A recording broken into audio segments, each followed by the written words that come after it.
Eh, nakikita na yung screen ko, class? Nakikita yung screen ko?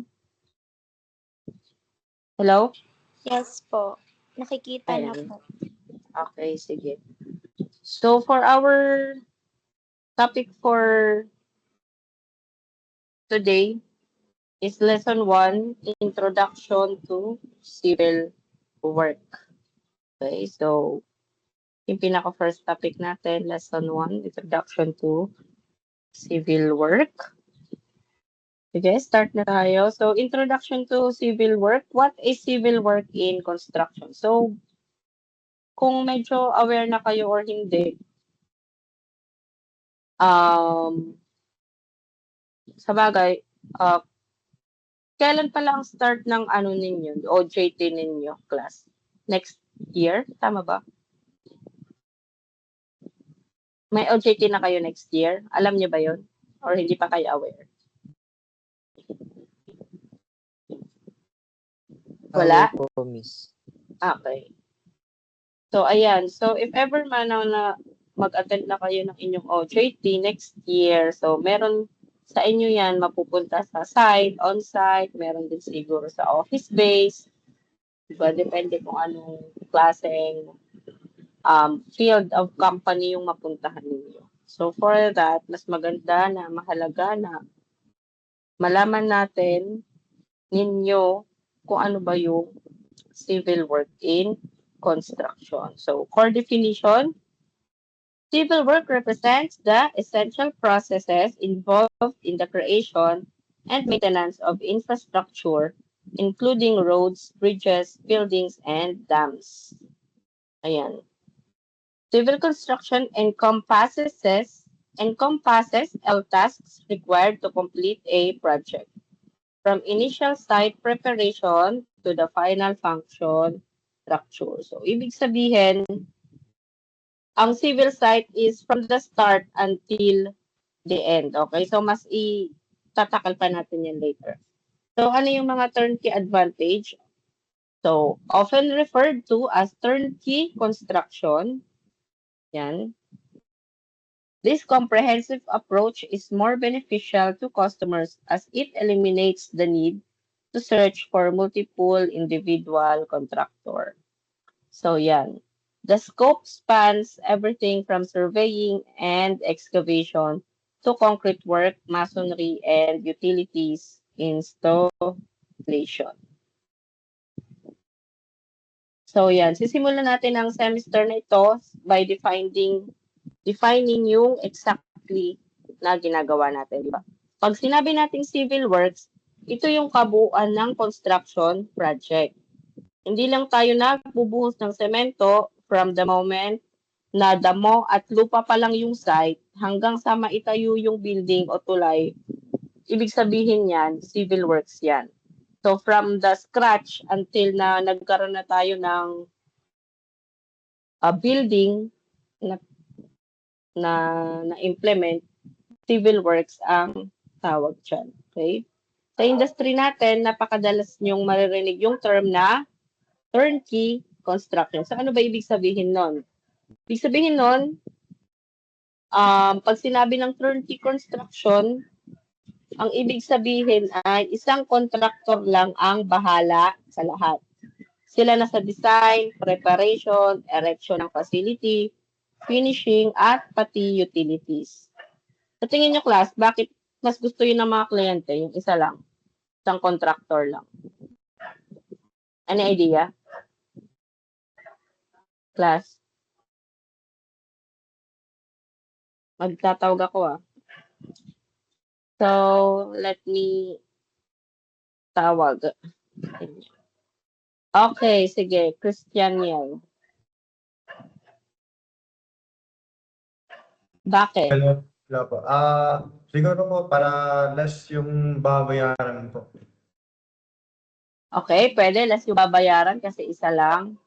Okay, si Julian. Hello po, miss. Rinig po ba ako? Rinig. Para po males po yung yung gastos, tapos yung ano na rin po, yung communication. Kasi sa panahon ngayon medyo mahirap po kung isa-isa po yung hahanapin namin. So mas okay po yung contractor kasi nasa kanya na po yung lahat, yung mga needs niyo po about sa contract po. Okay. So, tama si Julian. So, parang one all na lang, isa na lang, and hindi na mahihirapan yung kliyente, di ba? Imagine ninyo kung kayo ang owner, di ba? Gusto nyo ba na iba ang kakausapin nyo sa paghuhukay, sa concrete, sa roofing, sa kuryente, electrical works, di ba? Maubos yung oras, di ba? Sa turnkey, isahang usap lang. Susi na lang ang ibibigay sa'yo. Kaya literal na turn the key para mabuksan at magamit yung structure. Kaya doon na, yun talaga yung pinakaano niya. Ibig sabihin ng turnkey construction. Kasi once na natapos yung project, yung susi, kunyari ng bahay, ibibigay mo na lang sa owner. Di ba? To turn mo na yung key sa owner. Turnkey construction. Isahan. Pero, yun nga, kaya nga madami kong mga kontraktor ngayon na maano, di ba? Mayayaman. So, may mga classmates or may mga kakilala kayong kontraktor, di ba? Yun nga, may mga kontraktor na kahit hindi engineer, nagiging kontraktor, kumukuha sila, di ba, ng project. Tapos nag-hire na lang sila ng mga engineer, ng mga architect, mga ganyan. Ganun ang ginagawa ng ibang mga contractor. Pero may mga contractor naman na engineer din. Mas maganda yung ganun kasi mas gamay nila, di ba? Kaya yun, kaya kung papansinin ninyo sa di ba nga sa nangyayari sa bansa natin, kung mapapansin ninyo, di ba yung flood control project, yung mga contractor, napakalaki ng nakukurakot kasi napakalaking project. All in one na yan lahat, sa'yo na lahat. So, madami kang makukuhang, kumbaga maraming cost, total amount ng isang project, sa'yo na. Kaya, yun ang gusto ng mga contractor, di ba? Kaya dapat, kasi man, na maging contractor kayo, ay maging fair naman tayo, di ba? So, dapat is professional tayong mag-handle as a contractor and may mga percentage naman kasi talaga yan. Say for example, sa isang structural engineer, sa total amount cost ng project na makukuha na yan, dapat ang professional fee ng isang structural engineer is almost, I think, 10%, parang mga ganyan. So, kung titingnan ninyo, kung nagastos nyo sa isang bahay ay magkano? Say, for example, ang isang bahay na napatayo ninyo ay 5 million.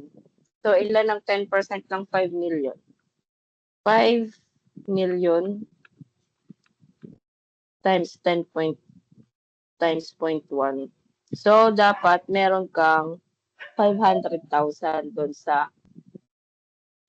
professional fee mo sa paggawa ng bahay na yan. So, ganyan dapat ang singilan. Pero ngayon kasi minsan, di na yun nasusunod. Sobrang laki, di ba? Pero dapat ganun talaga ang singilan dyan as a professional. Okay?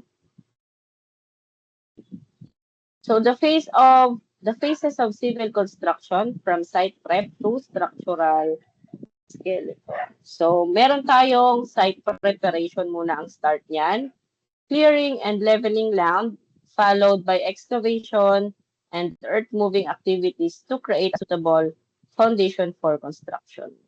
And the next nun is yung foundation work, laying the structural base using concrete and reinforced steel to ensure stability and proper load-bearing capacity for the entire structure. And the next nun yung structural framework. Dito nagre-create ng skeleton of the project using materials such as steel, concrete, or timber to form the primary support system. And then yung mga core components natin, yung primary main members ng structure ay yung beams, columns, foundation, dapat nandito rin yan, yung footings, and floors that form the heart of the infrastructure and determine its structural integrity. And yung mga utility integration, yun yung installing essential systems for water, sewage, electricity, and gas that makes the structure functional and ready for occupancy. So, ayan, meron tayong mga sample yun. Ngayon, paano ba ang step-by-step process nito, di ba? In construction, everything is strictly sequential. Dapat alam mo yung sunod-sunod. And yung sequential, ibig sabihin, kapag hindi magawa itong activity na ito, hindi ka makaka-proceed sa next activity. So, ganun ang sequential, okay? Hindi tayo pwedeng mag-shortcut. Magsisimula tayo sa site preparation muna, di ba? Dito, kailangan muna natin i-clear at i-level ang lupa. Kasama na ang excavation at earth-moving activities. Okay, sa site preparation, so yan, makikita ninyo, dito tayo nagle-level ng lupa, di ba? Inaayos natin yung site cleaning, kunyari, may mga puno-puno dyan, mga damo-damo. So, kapag tatayuan na yun ng bahay, kailangan mo na ng site preparation. Nandyan yung pagle-level ng lupa, pag-excavate, yung mga earth-moving activities, mga ganyan. Pagkatapos niyan, papasok na ang foundation work. Dito tayo maglalatag ng base gamit ang concrete at reinforced steel para masigurado natin na kakayanin ng lupa ang bigat ng buong structure. Di ba? So dito, ito yung foundation work. Dito, nag-excavate sila. For this, ile-level mo muna yung lupa and then mag-start ka ng excavation. Yan. So depende kung ano yung plano ng bahay mo. So kung ilan ang footing niyan. So dito, sa example, may 1 by 1 na footing and then yung lalo niya 1 by 1. Okay? Tapos merong 2.3 na length na 300 mm na width ng tie beam. Footing tie beam yung mga yan. Ito yun naman yung footing. Okay? Yan.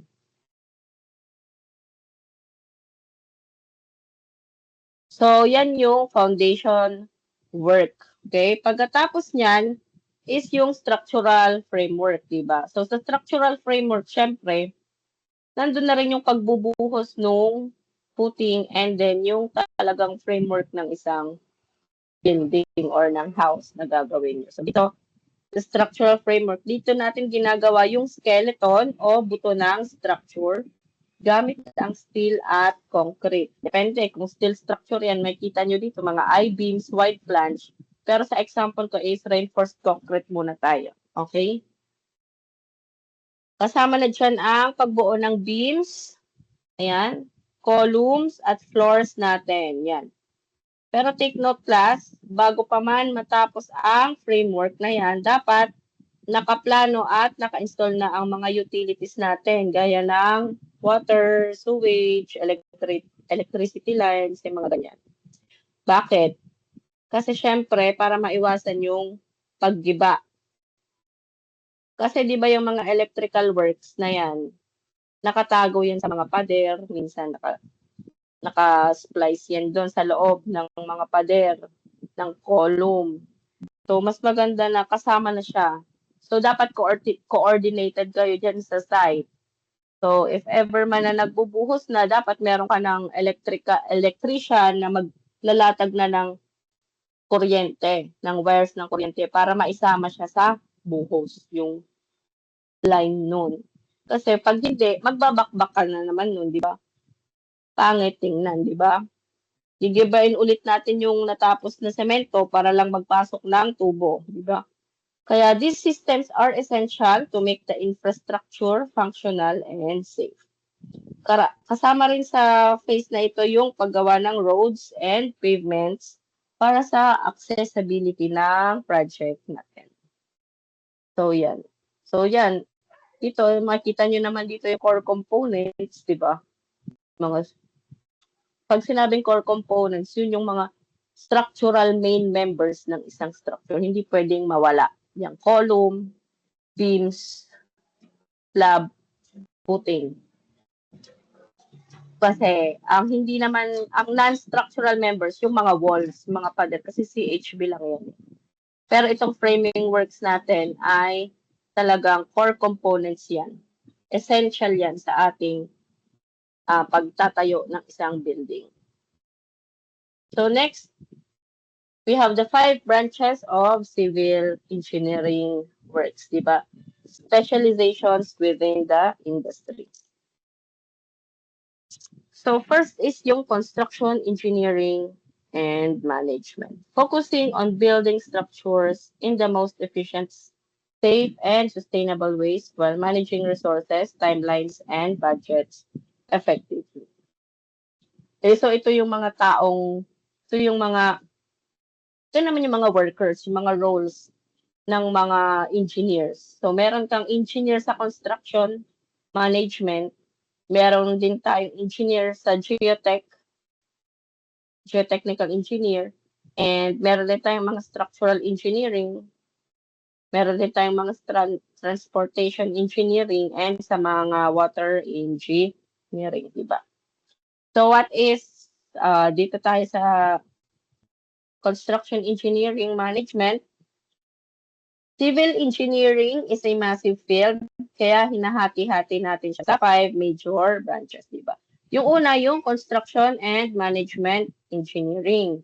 Ito yung nag-ensure na safe, efficient, and environmentally friendly ang pag-build natin ng bridges, buildings, at roads. Sila yung masters ng scheduling, costing, at project execution. So ito yung mga engineer on site, and sila rin yung mga project managers, mga ganyan, gumagawa sila ng mga scheduling, costing, and sila rin yung nag-execute ng projects. And pangalawa, geotechnical engineering, understanding how a project interacts with the ground, specifically for tunnels, bridges, and railways, and ensuring stability through soil analysis. So pangalawa, geotechnical engineering, isipin nyo yung underground pag sinabing geotechnical engineering. Sila yung nag-aaral kung paano magre-react yung iba't ibang klase ng lupa sa bigat ng itatayo nating structure, okay? Importante ito lalo na pag gumagawa ng tunnels o naglalagay ng pundasyon para sa tulay. So, kailangan ng geotechnical engineering sa mga projects na ganyan.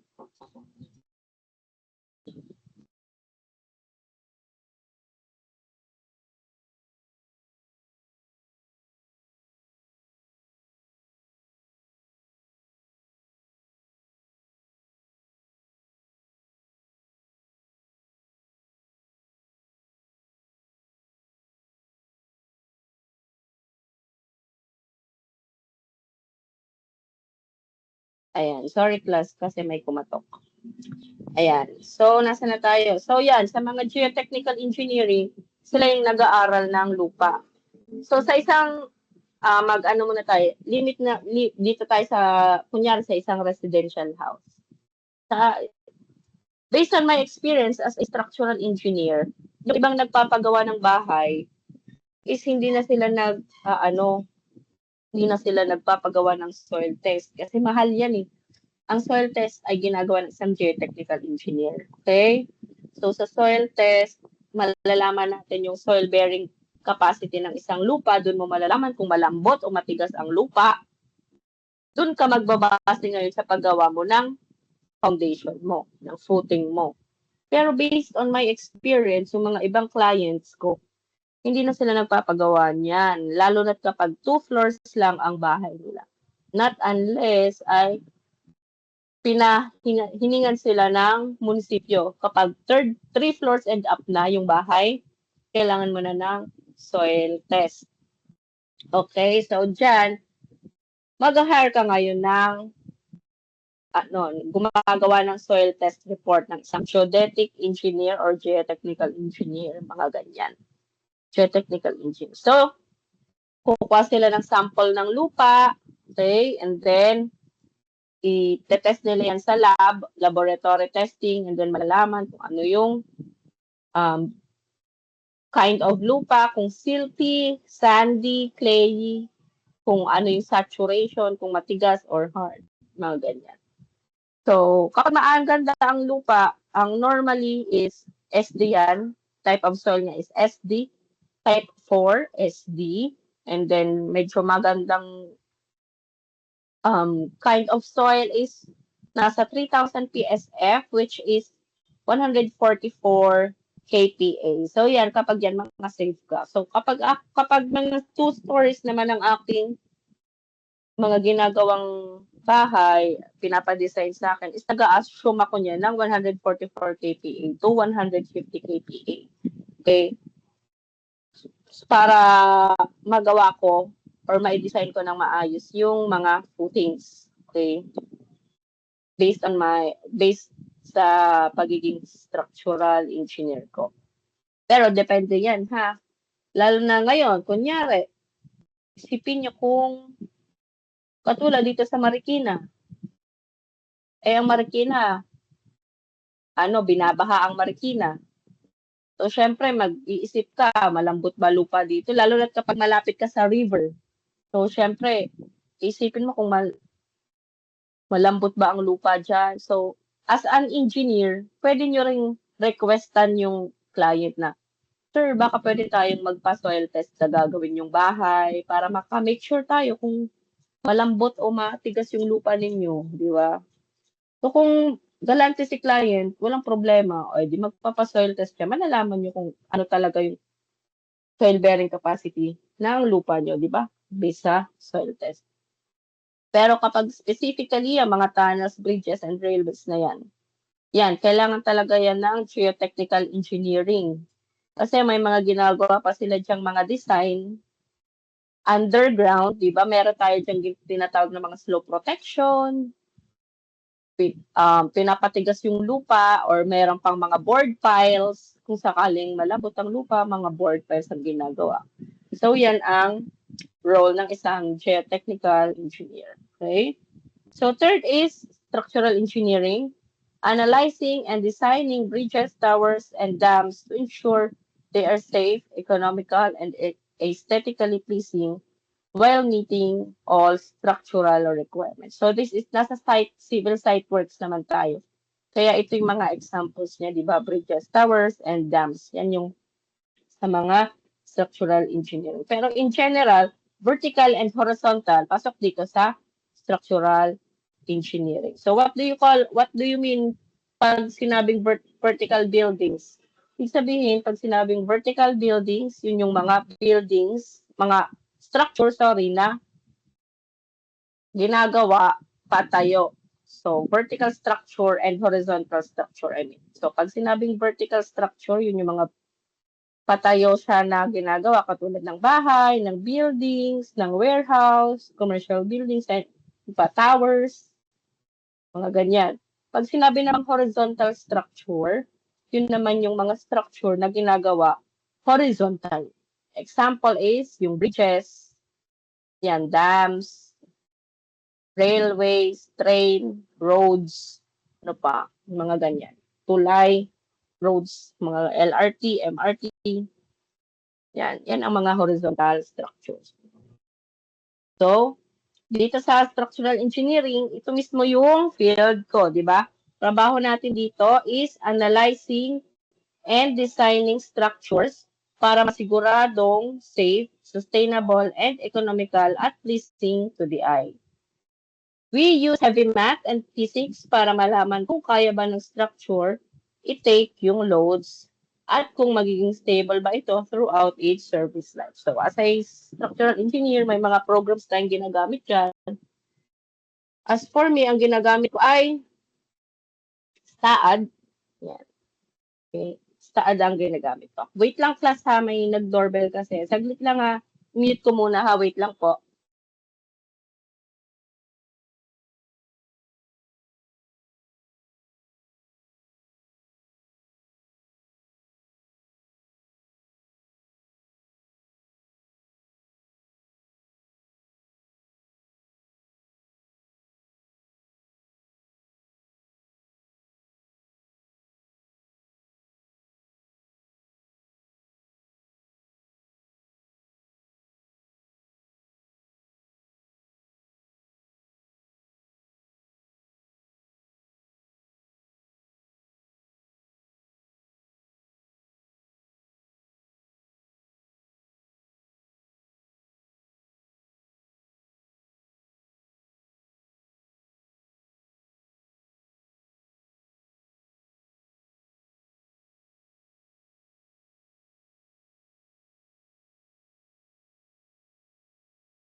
Ayan.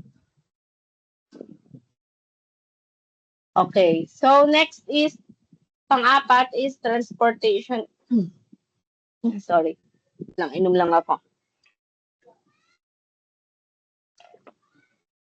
Ayan.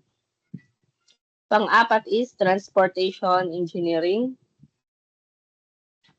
The planning and operation of large systems for air, water, road, railway travel, optimizing flow and safety for efficient transportation networks. So, dito sa transportation engineering, ito naman ang nagplaplano ng mga large transport systems natin. Magandang example dito yung LRT, expansions, and subways. So, yan. Hawak naman yan ng mga transportation engineering. Okay? Yung mga LRT, MRT, mga bagong ine-extend, di ba, na mga LRT. So, dati, ewan ko lang kung naabutan nyo, ang LRT2 dati ay hanggang Santolan lang. Ngayon, nadagdagan na ng 2 station papuntang Masinag. Diba? Ano ba yung Masinag? Marikina ba yun? Marikina Station ba yung Masinag? Parang ganun. Basta yung baba niya isa ay sa Masinag na. So yun, dito yan sa transportation engineering. So pang-5, water engineering, designing ways to store or direct water and understanding natural systems like river and coasts to manage water resources effectively and sustainably. Okay? Sa pang-5 natin, water engineering, dito natin aaralin yung behavior ng natural water systems.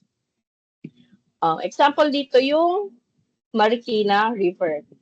Water engineers are nagdi-design kung paano ididirekta yung tubig, gaano kataas ang mga revetment walls, at paano tayo mag-store ng tubig para maiwasan ang matinding baha. So dito sa water engineering, ito yung napakagandang example dito is yung flood control na malaking usapan ngayon dahil nga kinukurakot, di ba? So yan ang water engineering, yung dapat na magpipigil kung sakali ng baha. Diyan pumapasok yung mga works na yan, civil site works sa water engineering na yan. Okay? So, ito, example natin yan. Ito, example dito sa water engineering is ito nga, yung sa dam. Okay? And then sa transportation engineering is itong, ano to, ayan, pa-bullet train na to, mga roads, hanging bridges, roads, elevated roads, di ba? And ito, structural engineering, sa designing ng bridge ang ginagawa niya. And sa geotechnical engineering, ayan, slope protection, kailangan mong patigasin yung lupa for landscape, landsliding, yan, mga slope protection, kanyan, mga tawag dito, riprap, mga yan. And dito sa construction engineering management, sila naman yung mga nagmamanage, yan, project management naman on-site ng isang structure. So that is the 5 branches of civil engineering works.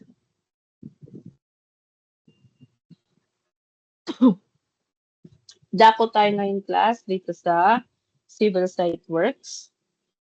Preparing the land for structure.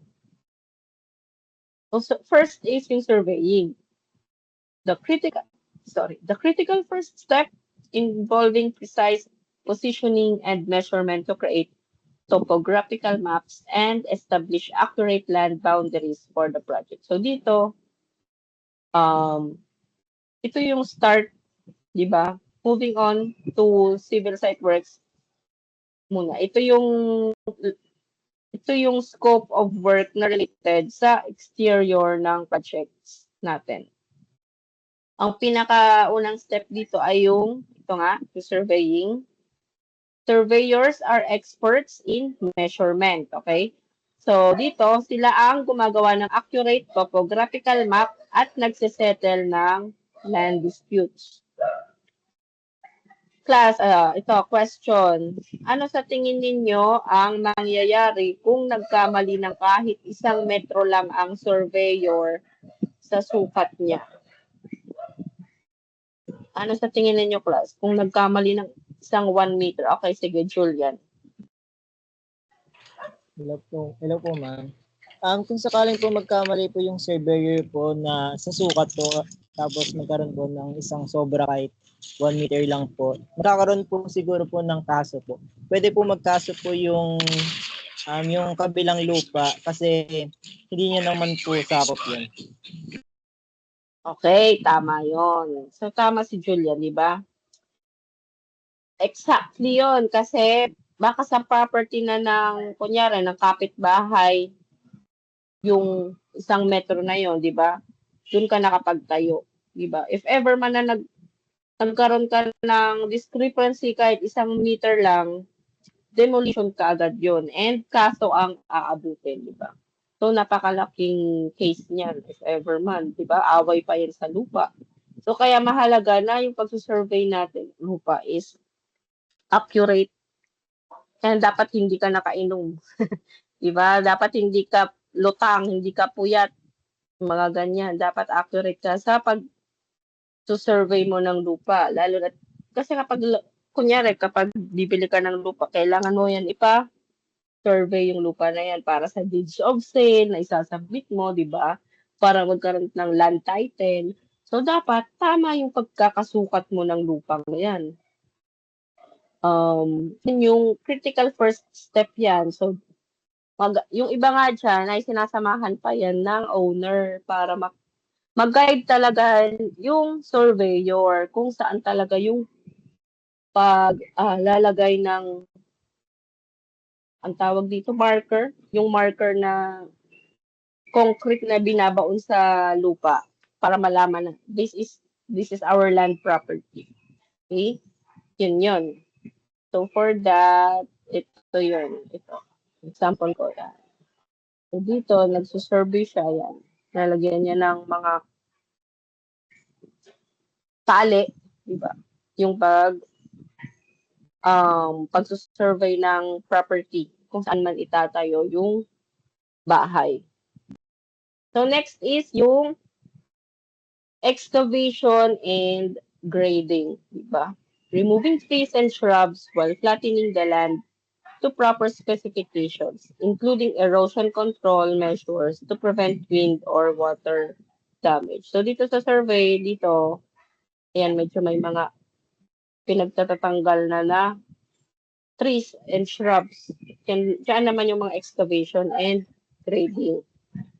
Dito natin pina-flatten ang lupa at nagtatanggal ng puno, pero it's also about erosion control, preventing wind or water destruction sa site. So dito, inaalam natin kung malapit ba sa creek o di kaya may line of water yung lupa mo. Minsan kasi yung lupa mo is, alam mo yun, yung parang may river pala na kaunti. Hindi mo alam kung kanal or what eh. Delikado yun, class, kapag nabili yung lupa is parang meron palang water flow. Kasi mag-aano yan eh, kakainin yung lupa mo and may tendency na yung lupa mo, yung bahay mo din is mag-slide, mag-turn over. Dahil nga sa landslide ng ginagawa ng if ever man na may mini water flow or river doon na katabi, di ba? So, ito, example ko dyan, yan. So, nagtatanggal na sila ng mga puno, pinagtatanggal na, and may mga excavation and grading na ginagawa for that.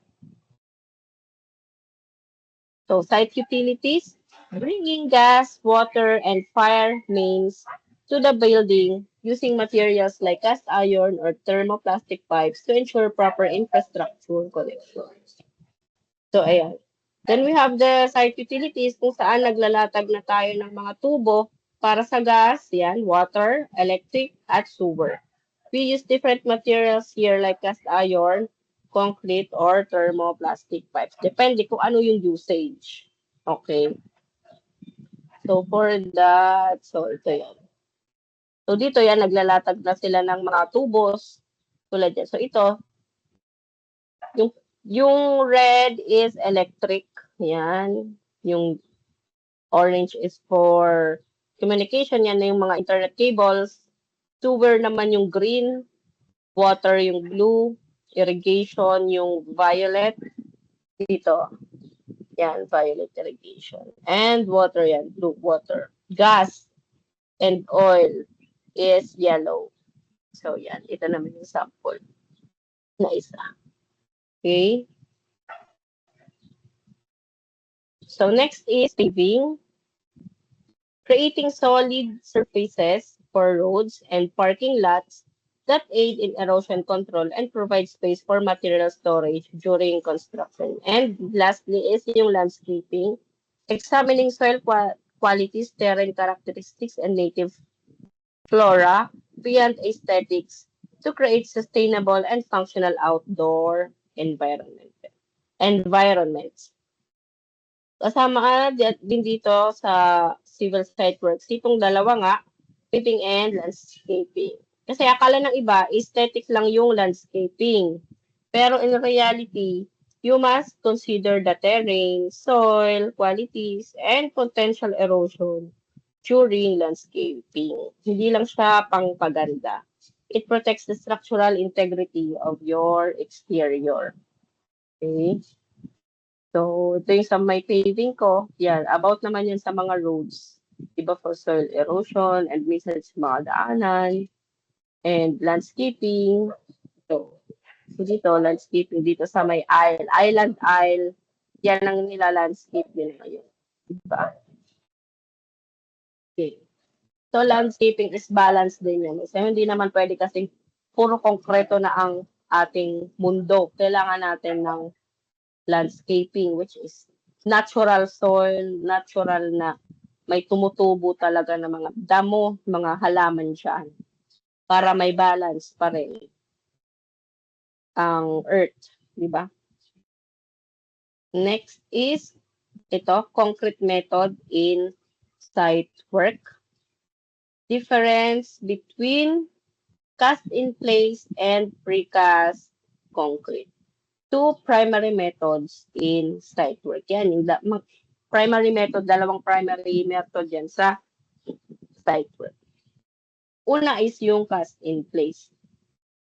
Cast in place concrete, ibig sabihin, concrete poured directly into forms on site to create foundations, walls, and slabs exactly where they're needed. Ang key advantage niyan ay superior versatility for complex shapes and designs, better insulation properties for energy efficiency, faster construction speed without transportations, delays, and seamless integration with existing structures. So pag sinabing cast in place, ito yung mga konkreto na dun mismo siya binubuhusan. Kaya katulad nitong nasa picture, dun mismo siya nagbubuhos on-site. Okay? On-site siya. So, pag sinabi namang precast concrete, ito naman yung mga concrete na reusable forms and cured in a controlled environment before being transported and installed at the construction site. So, sa iba siya ginawa.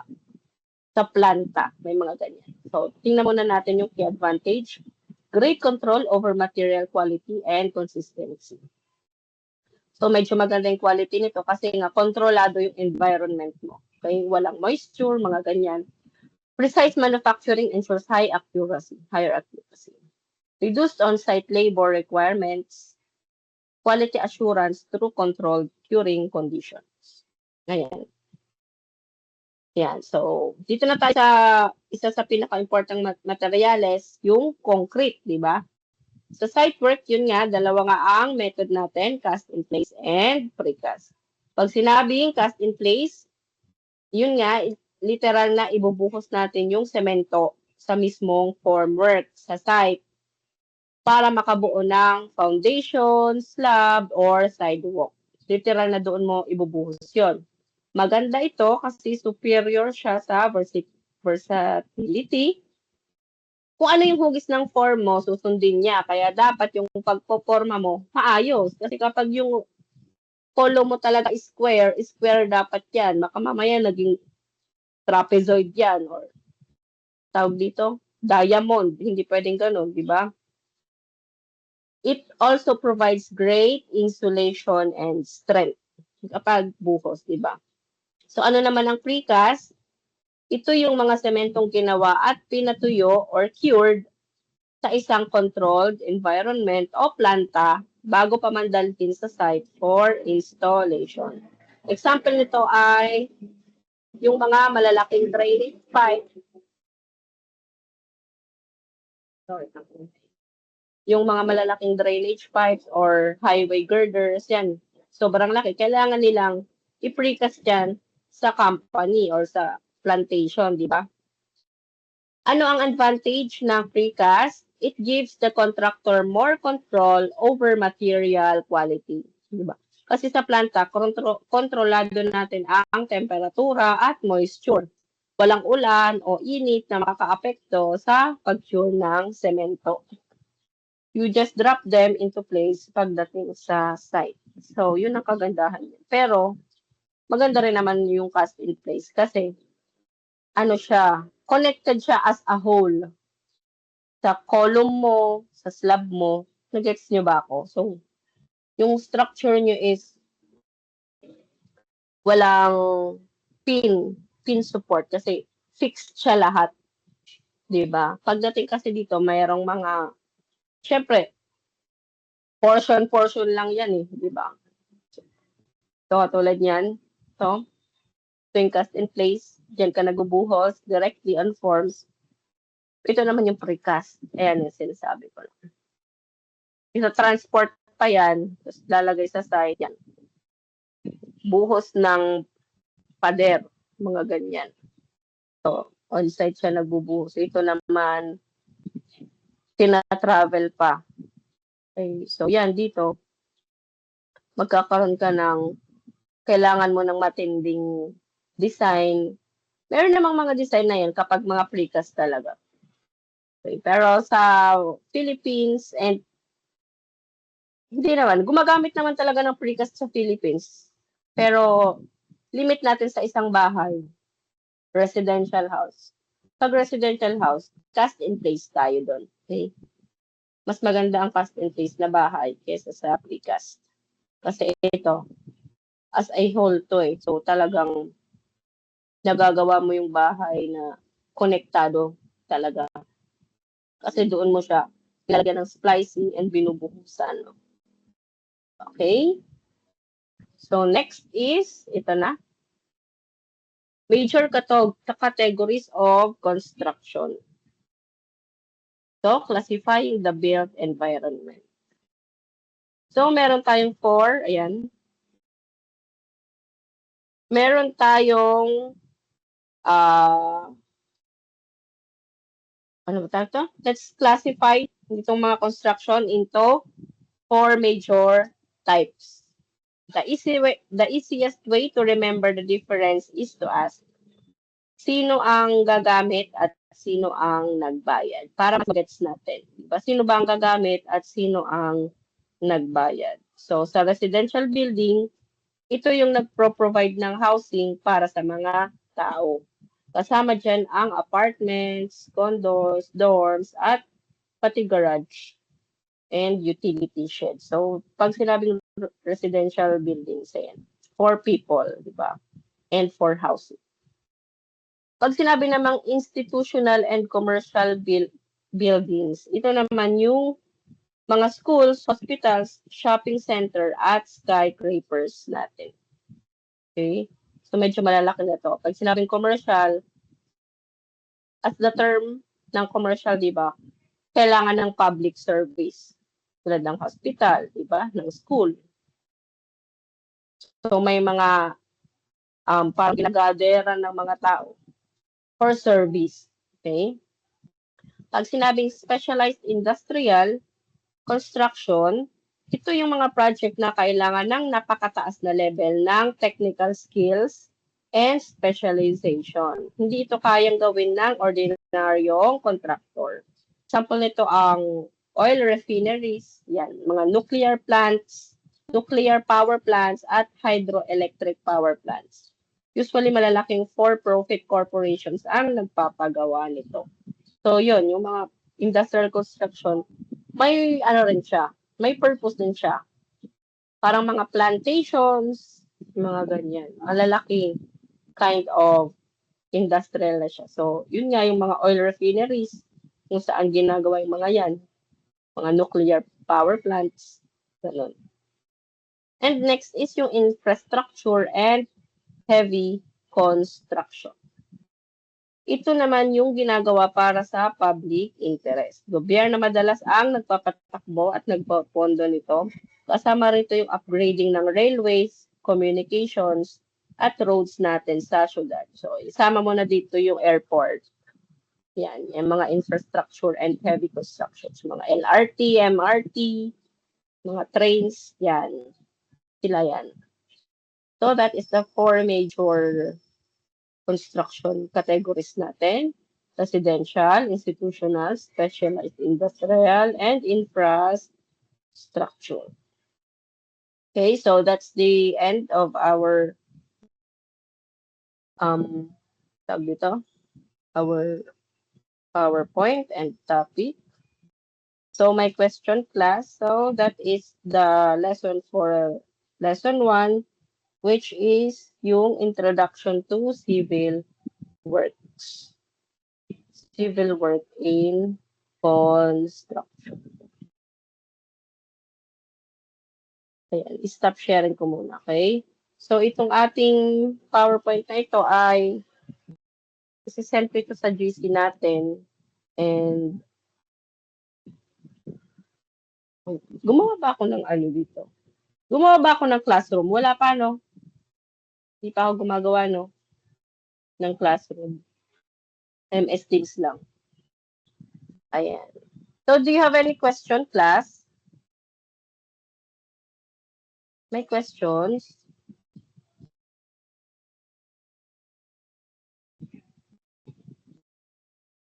May question? Clarification?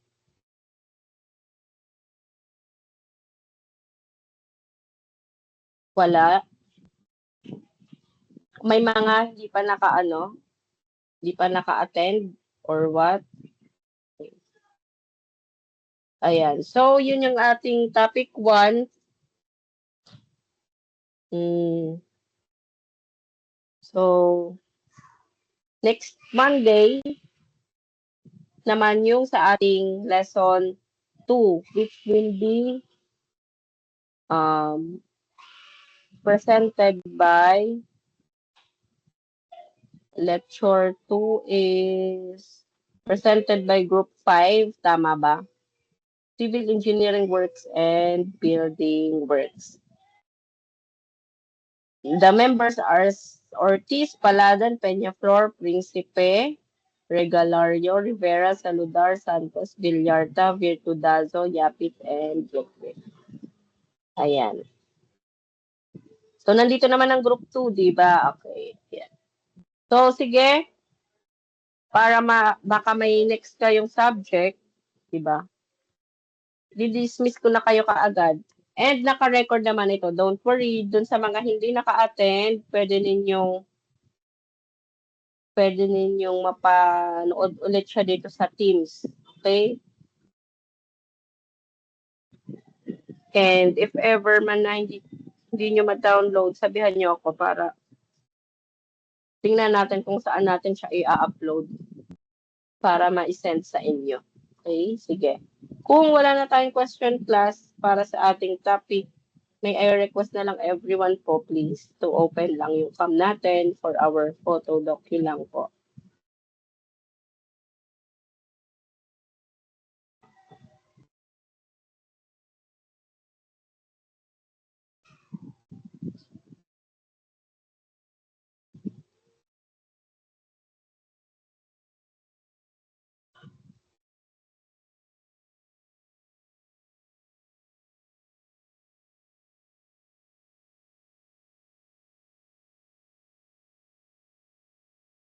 Yan. Please open your cam. Thank you.